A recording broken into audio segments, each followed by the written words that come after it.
Welcome to the Motivated Martial Arts Podcast. Your hosts, Jackson White and Gavin Cook, have been friends and Taekwondo training partners for over 40 years.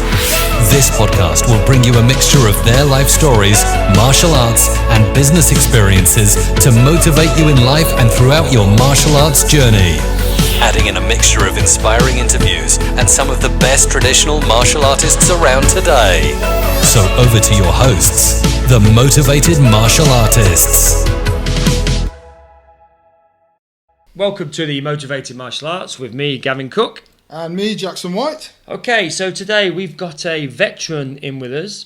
This veteran represented Team GB, was the captain of the Team GB Invictus Games in 2018 in Sydney. He's got some great stories to tell about his time in the military and his motivation to enter the Invictus Games, or obviously be the captain of Team GB. So without further ado, over to you, Mark Perkins. Hello, Mark. Hello, good morning. Good morning. Great to have you on the podcast today. Thank you, mate. Yeah, no, we're looking forward to this. Brilliant. Yeah, great to hear from you again, old friend. It's been a while. I think I'm due a visit down to your place of residence for a few beers, aren't I? Yes, you are, mate. You're always welcome. You know that. I do indeed. Okay, so just kicking this off then, Mark. So can you just tell us a little bit about your early years? You know, sort of what you got up to when you was a youngster and how you sort of got into the army. So I sort of grew up in Cornwall, which was a lovely place to be brought up, really. And sport was everything. That's all I wanted to do. And rugby was the only thing that Cornish people do, so that's what I ended up doing. And from that, I thought I wanted to join the military, because you can continue doing that in the military. And I wasn't very academic. I didn't really get many good grades at school. And it's probably because at an early age, I probably was just so dedicated that I wanted to serve. I just switched off from the education side of things, really. Okay, so you think from an early age you sort of knew what you wanted to do and you had that determination straight away, really, then? Yeah, I know sort of military people in my family, so I don't know where the sort of inspiration came from, but I just really thought that someone was going to pay me to run around and get dirty and play with big things, and that's sport, what I wanted to do, and I did it.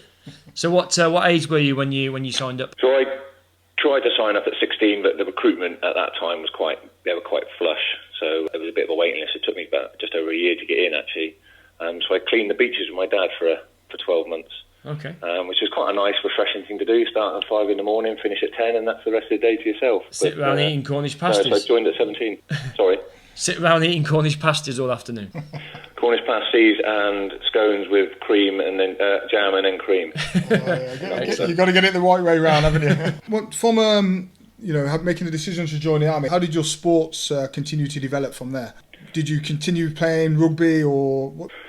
So rugby was my team sport. I always think it was quite a good thing to have as a team sport. And then I did squash at a higher level as well. So I played for South West at squash. So that gave you a racket sport. So that really gave me an insight that I could pick up any sport, racket, and have a game with someone at a certain level. And then a team sport, it just gives you that grounding, that team ethos, I think is key. One of the things that we really endorse with the martial arts side of things is, we find a lot of our students tend to be children that don't really fit into team sports too well. Of course. But still need the ability to build their confidence, build their self-esteem, still get that coordination and all the things that team sports give you, but on an individual basis within a group activity. So it tends to be a lot less pressure than playing in a team. But I certainly, from an early age, I played sports, and as you know, we played rugby together. Although I don't really think I played that well compared to yourself.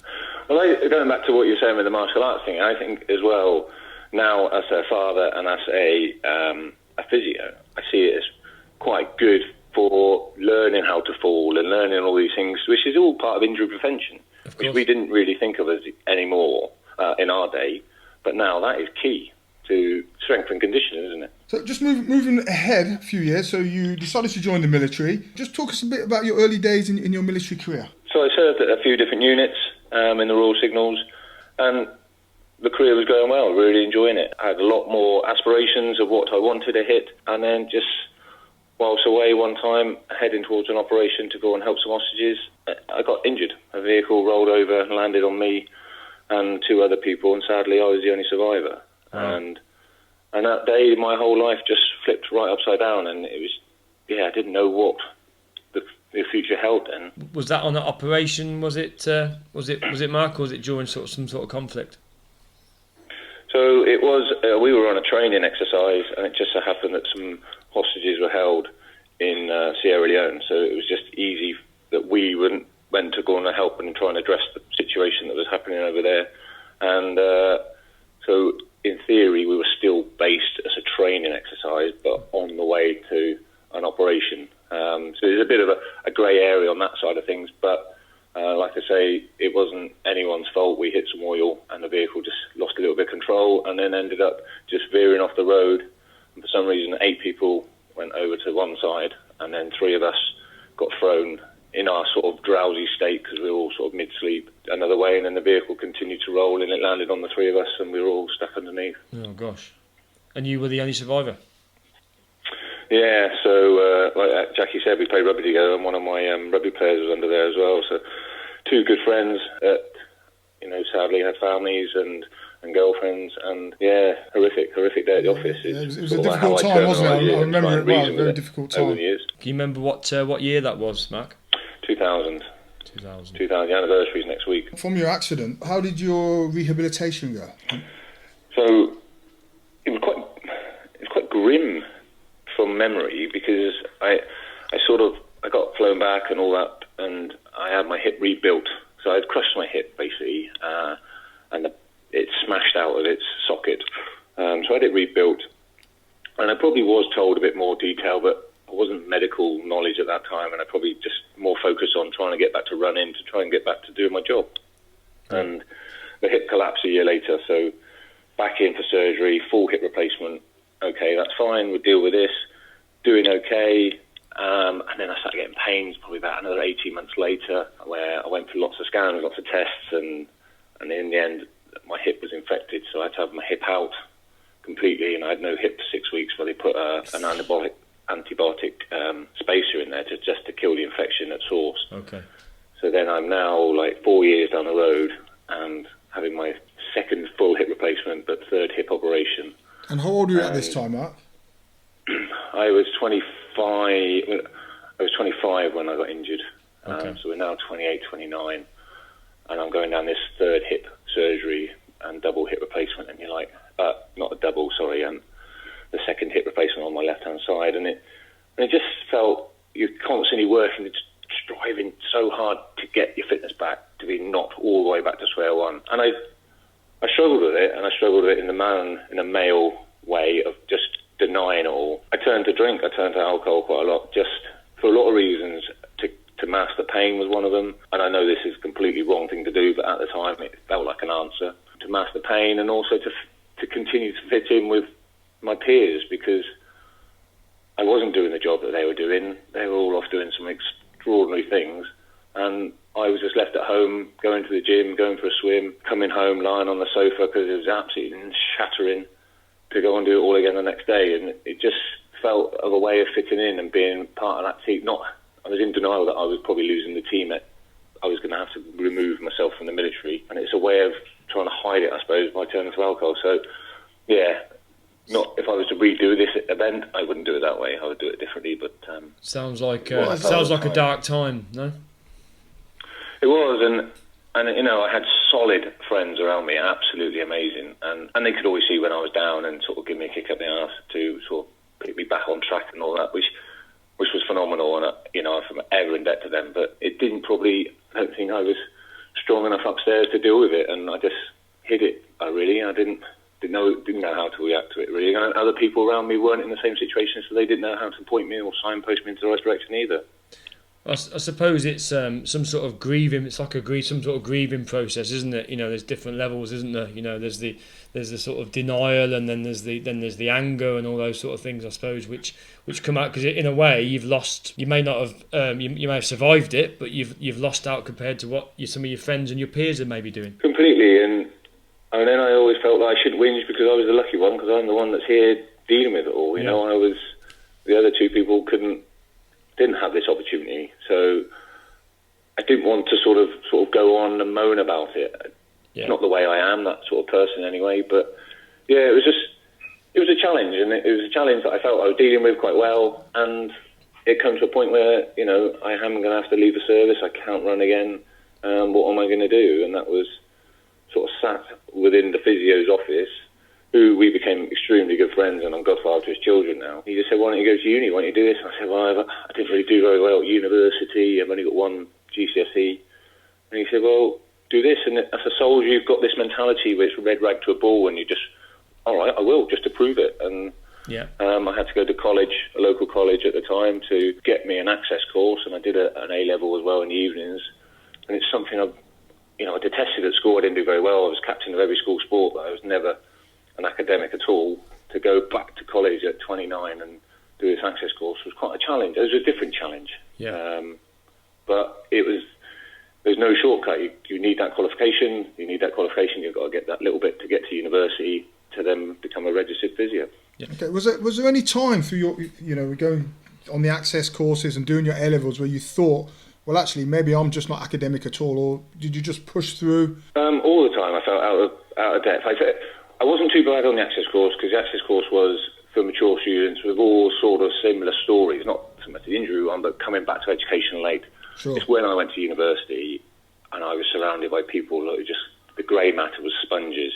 They only had to look at a book and they digested it all, and there's me just like banging my head against the door going, oh my God, I can't understand this, why can't I understand this? But we have different strengths, and we have different, I had different things to bring to the table, where I was quite a good speaker. I could talk to people, patients I could relate to, because I've been in those situations where that is not in the textbook. So they really struggled on that front of things. When we're doing our placements, we have to do 1,000 hours as part of the physio degree, and they would come away in a massive downward spiral going, I can't understand why that patient won't relate to me. And you just got to know the individual. You got to learn the patient and not their ailment. It doesn't, you're treating the whole thing, not just that little bit, and that's what they couldn't fathom. So yes, I struggled on all the essays and all that front, but actually I had other qualities, strengths that I brought forward, really. Having been through what you've been through, did you not find that when you're doing those sort of courses, what was your sort of thought process, I guess, when you sort of hit a bit of a brick wall? What was the thing that really sort of drove you forward? I didn't really have another option other than just keep being determined and slogging on, and long hours, expecting the long hours, where some of these people doing essays in 3 hours, handing it in, getting top marks, and I was taking weeks. Yeah. But I just knew that there was no other way of getting this qualification, so I could then be able to have a new career, because I was still only young. I was now 30 years old, and I'd had a good career. I'd had my dream career, and I hadn't done everything I wanted in that, but that was taken away from me. I had to deal with that. I had to move on to something else and a new career, because I'd still got bills to pay like everyone else. I can't just sit back and think, right, okay, I'm owed something. Well, I'm not. It's happened. Deal with it. Move on. And this is my next part of my life. This is where I'm going to go next. So it was difficult, very difficult, and I really, at times, never thought about stopping it, not once. No. But a lot of times I thought, oh my God, I hope this is worth it. And it is. Yeah, it's that sheer sort of dogged determination, isn't it, that sort of gets you through those sort of times. Yeah, and I think I draw back from my military experiences. You've done many a course. Me and Jackie have done courses that are difficult, and I remember Jackie being an instructor of one of my courses, and I'm looking at him going, well, he's been here, he's passed it, so it's not impossible. If he can do it, anybody could do it. Exactly. So, and that's, you've got to look at it. The instructor, I take that to university, the instructor's teaching me, he must have struggled at some point, so I've got to be able to carry on, and they always ask for help. The university, they want you to pass. They get within their interest for their stats and all those sort of things, and their reputation is to get numbers through, not to lower their standard. And the same in the military, it's not to lower the standard, it's to make sure we're getting the right people through. And so, always ask for help is what I didn't do in the military so much, because I went to a career and a job that I was all right at. But then when I was out of my depth, in university, it was to put my hand up and just say, look, I'm struggling here, I don't understand that. Can you explain it again in my terms? Yeah. I mean, I just taken, I suppose, the conversation back to a bit of a martial arts stance, really. I know, certainly, obviously, as instructors, you see people come in and they're maybe a white belt, and then they're struggling at a white belt, and then they maybe get to a yellow stripe and they struggle, and they look at you as a black belt, but what they forget is that we used to be there. that used to be us. You know what I mean? We've all been through it. We've all had those struggles. We've all had those times when we wanted to quit, and we've all had those times where, you know, sort of your body's saying, you know, I can't do this anymore, but you have that sheer determination to carry on and reach your goal. Completely. And then, so I did my BSc, and then randomly I just finished my MSc recently in sport and exercise medicine, which is a joint doctor and physio course. So it's not just at physio level, it's aimed at doctor level as well. And you're like, why am I going back to university? I know I struggled the first time, but I just want to better myself. I want to offer my patient the best that I can offer him. Okay, so spot on. Well done. I had to be dogged on that one as well, but it was difficult. It was the next level, but it's worth it. You know, now I've done it, I think, well, I'm pleased I've done it really. And the point to my school and at home, you know, when I got one GCSE, and I'm like, well, you can do it. It's a great achievement. It really is. You know, I've just gone through university myself, and something like, you know, when I left school, I didn't have any GCSEs, so to go back for me was a real uphill battle. So I understand those challenges thrown on top of your circumstances as well. So it's definitely not easy. You're moving into work placements. How did you find the change from being in the military environment and going into a civilian environment, Mark? I joined the NHS, which I came from a 95-100% male environment to a 95 female environment. Okay. That was the battle. That was the struggle for me. Okay. The mindset, the terminology, the way that everyone was busy, but the way each other spoke to each other. You know, they called me. I just recall one episode where I'm walking down the corridor in my physio outfit. So to me, it's my uniform, and someone addressed me as Band 5, and I'm like, hang on, you learn my name if you want me to do something. Yeah. It's a politeness thing. I want to know your name because I want to work as a team member with you. And there's things like that my head would go. I'm like, I'm 31, I've had a really good career. Yeah. This is my second chosen career. Just please respect me and just learn my name. It's something basic as that. Yeah. And so I didn't do the NHS for long, really. I just couldn't do it. Felt like I was banging my head against the wall, and the enjoyment factor wasn't there. Yeah. So I then tried professional sport, thinking I need to be back in rugby because rugby was my life, I felt. And I was a rugby player, not as a rugby. Almost a spectator, I can imagine. Side. I didn't get the buzz. So a military job came up, and I just knew the beast. I knew the animal that was a soldier. I knew the requirements were, and it was a no-brainer really. And I've been here for 10, 11 years now. How did you go from getting obviously what you've been through and being a physio to getting into the Invictus Games? I'd love to know how that happened. So we've been through the last 11 years, obviously torrid conflict times and lots of patients coming back. And my first battle casualty was a parachute regiment guy, an absolute legend of a guy, and he lost his arm and most of the muscle in his leg and lots of abdominal issues. And he was my first battle casualty, and I'm reading through the operation notes going, my God, where do I start assessing this guy? And he came in with the biggest smile, and we just got on like a house on fire. I trained him, I helped him, and he got involved with walking to the North Pole, tried to go up Everest, and he ended up going Invictus Games, and I watched him win his gold medal, and there was that light bulb moment where I thought, why don't I do this? I can do that. Yeah. I deserve this opportunity.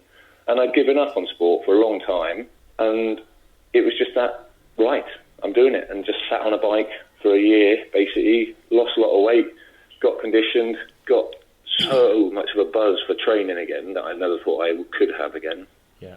And that was where it all sort of started. So in a roundabout way, a patient got me inspired. Okay, so what was your chosen sport within the Invictus Games, Mark? So cycling is sort of the sport I've taken up. It doesn't give me pain to cycle because it's non-impact and doesn't really wear my hip down. Running's off.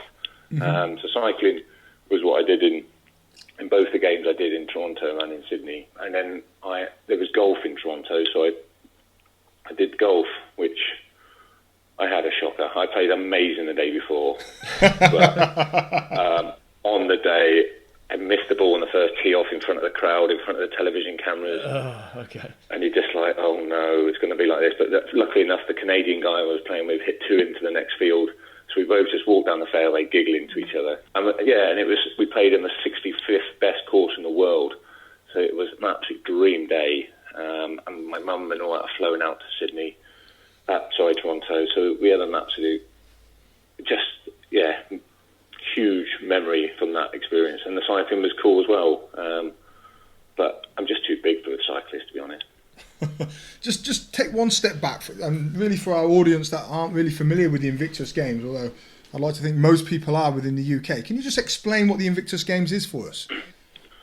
Yeah, so the Invictus Games is the very first one was in London 2014, but prior to that, the Americans have been doing something similar called the Warrior Games for many years. Okay. They've got a lot more injured people, so it's a very good way of basically getting people back into recovery, helping sport push them further along their recovery route.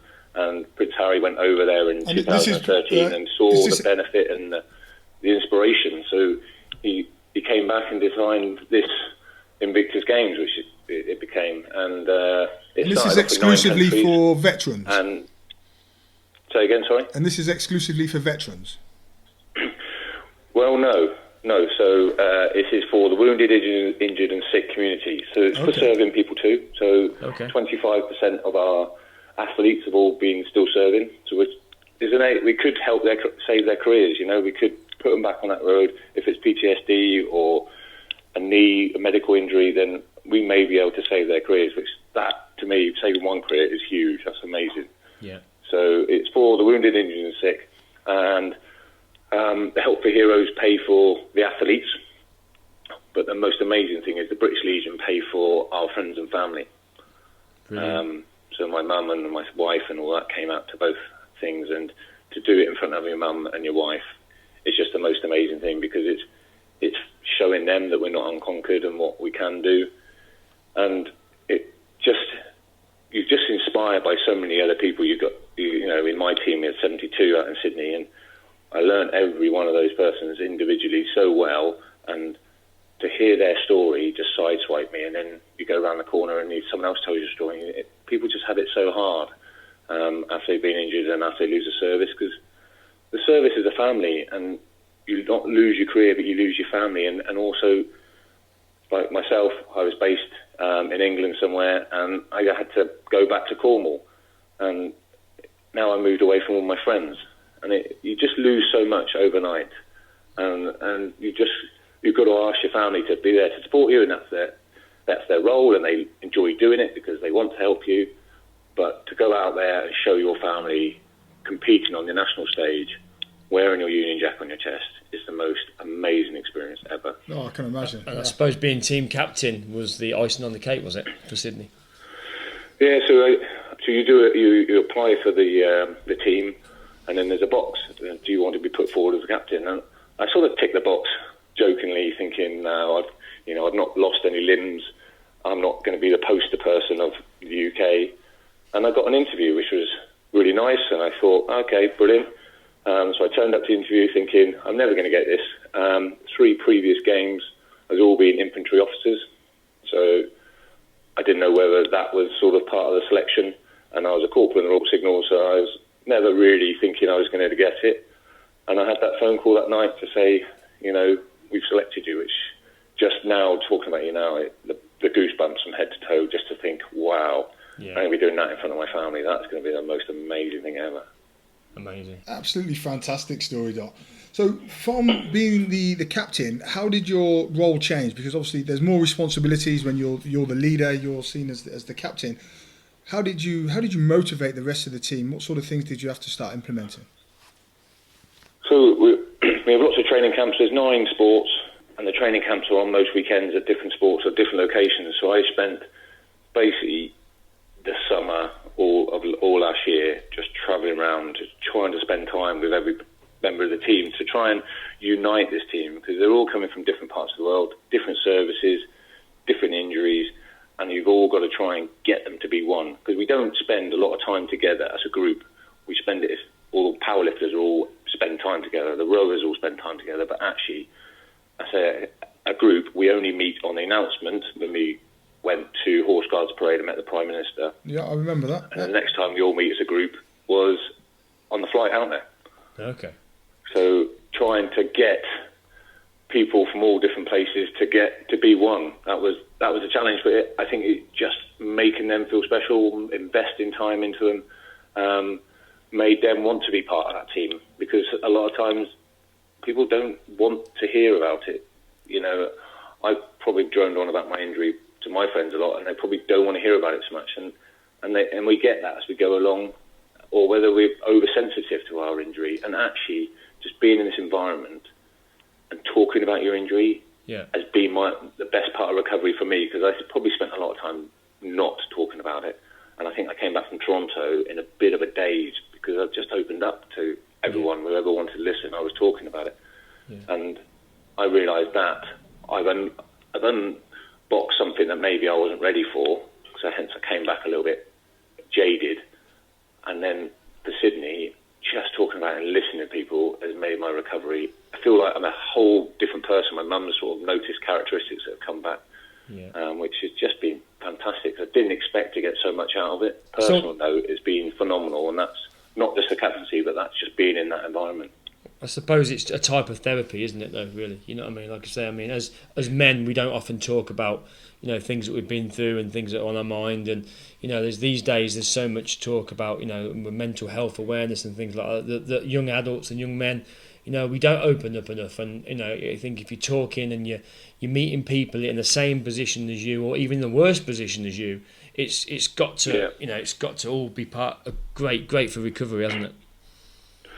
Completely, and the campaign by Help for Heroes is that men ask for help 3 years and 9 months it takes for someone to ask for help. Wow. And that's just horrendous. And with now, I think as an ambassador side of things, and from my role, is that there's still people sitting in their houses still not asking for that help. Yeah. So the idea of Invictus is try and get that message as big as we can, to try and reach that individual, to try and get him to come out and be amongst this team that's willing to take him on and make him so welcome, because that might be part of their recovery.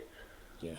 And the one thing I haven't alluded to in Invictus, and this is probably why I got picked, we don't pick the best people. Okay. We pick the person that's going to get the most from the recovery. Right. So you get some outstanding athletes come in. They might get picked, but they don't necessarily get picked. We had a 62-year-old man that had heart conditions and PTSD from the Falklands and not talked about it for 20-odd years. And he got picked, and he came last in the bike race. But to get that man to that start line was his gold medal, and he had the best time. And you see him now, and he's just a different character altogether. And I think that's the same for what happened to me. It did change just getting to that start line. That bike was my gold medal. I kept up with the guys, all these little whippersnappers and light 70-kilogram people, and I'm 105. Yeah. But when it came to the sprint at the end, cheers. But for me, just to be in close proximity of those guys was my gold medal. Yeah, I mean, it's amazing to hear. I mean, you really are changing lives, aren't you, with this event?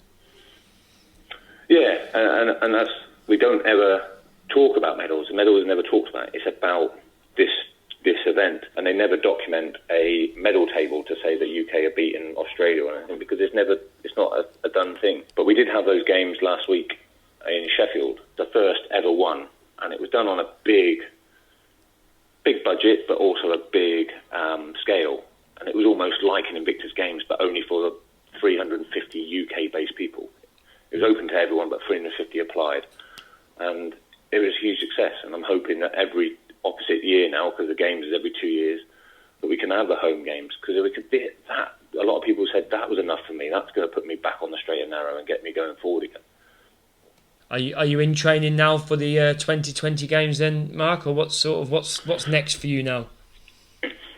No, so I feel that the captaincy role, Sydney, my family, I got 2 silver medals in rowing and 1 in driving, was enough, and I feel so much healthier for it. That I've taken a step down from competing, and I'm now on the board. So the Olympics, Paralympics all have an athlete on the board to make sure that all the decisions made by the hierarchy are actually with the athletes in mind. Right. So that's my role now. So I've taken this on for the end of the Hague, because I just want to continue being there, speaking if I need to, and sort of mentoring people going along that process. So no more competing. it's got me back into sport, so I am competing on my own personal level, but no more Invictus for me. I go up to training camps and sit on a rower and row with people and help teach them, but it's only purely just to be part of the team. I miss it so much, the competing side of it, because it is fantastic, but there is a lot more people that would benefit from it as well. One question we normally ask all of our guests is what motivates you, but I want to split this down into three different segments. So firstly, what motivated you prior to your injury? So I got very lucky with my work. I got invited to be a sport relief physio on all these challenges, and what motivated me was working with a guy that everyone would know is James Cracknell. I just found him the most unbelievable beast. When I push myself to my limits in my military career, and then I see what he does, and I was just in awe of him. I watched him from my hospital bed win his Olympic gold in Sydney. I remember waking up at 2 a.m. to whatever time it was to sit down and watch it and watch him just creep over and win that gold. So that was phenomenal. And then to actually meet him personally. And then he had that brain injury where I was scooping him off the floor in America, and watch him come back and do amazing things again. He forever just constantly pushes me to think, right, I could do better. I'm a couple of years younger. I could be pushing myself harder. Maybe I should have set my bar a little bit lower than James Cracknell. Maybe No, setting the bar high is always the way forward. Most definitely. But yeah. Okay, and then prior to your injury, what was your motivation in life then? What motivated you prior to your injury? To be one of the team, to be part of something special, to do something, and maybe sometimes to take a bit of the limelight, whether it be tomfoolery or actually playing quite well, or but always being there for every member of that person around, every member of that team around you. Okay, and then and thirdly, now you've stepped down as the Invictus Games captain. You've talked about the. I haven't handed the mantle over yet. Let's not strip me of that. Okay, right. Okay. Until the team is announced in October, I am the current. You are the captain still. Okay, you're still the pin-up boy, yeah. Okay, so what's motivating you now then? I think it's quite clear in my mind what's motivating you, but I want to hear it from you. Something I've not mentioned is family. I've got new kids, got a 1 and a 3-year-old, and for me, it's doing stuff to inspire them that whatever obstacles they come up to, that they can just keep going forward and not just turn around and think, oh, that was enough, can't do that.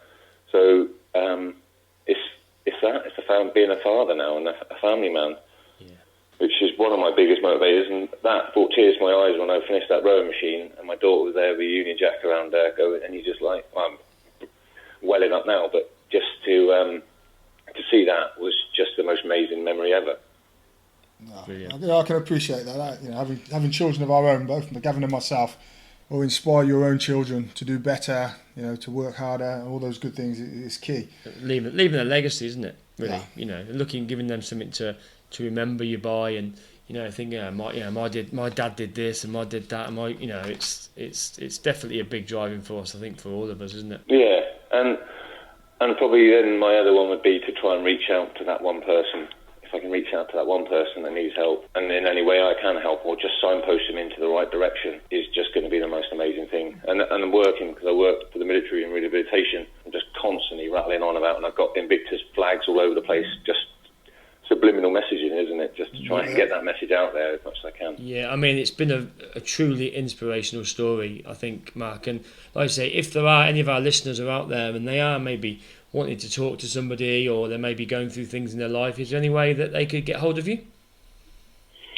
Yeah, so just on social media, Perkins, or via Help for Heroes, because they're the ones, they're not about just Invictus Games, that is one small part of what they do. And these soldiers, whether it be martial arts, I'm sure that Help for Heroes have got some route into martial arts, or skiing, paragliding, fly to freedom.